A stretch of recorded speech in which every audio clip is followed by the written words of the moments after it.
The Ukrainian push to the south, and the renewed offensive on Kherson, has scared the hell of demoralized Russian soldiers which are deployed in the region. This is amazing video, which shows Russian soldiers that are surrendering together with the BMP-2 in the Kherson direction.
And you know, Russians or Ukrainians, boys will be boys.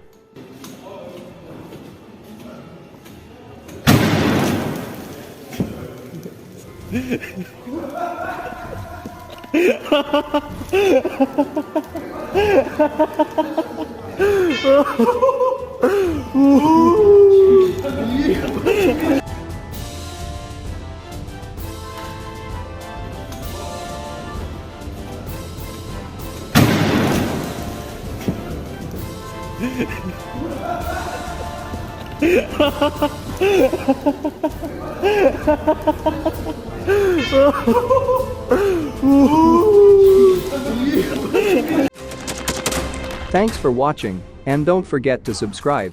Also, if you want to support Warthog Defense, please become our member and get early access to new videos, exclusive members-only videos, and become administrator in comment section. The membership link is in the description. Every day. We had a guy last week, it's 6 rescues in 6 days. You know, he's doing the job every day.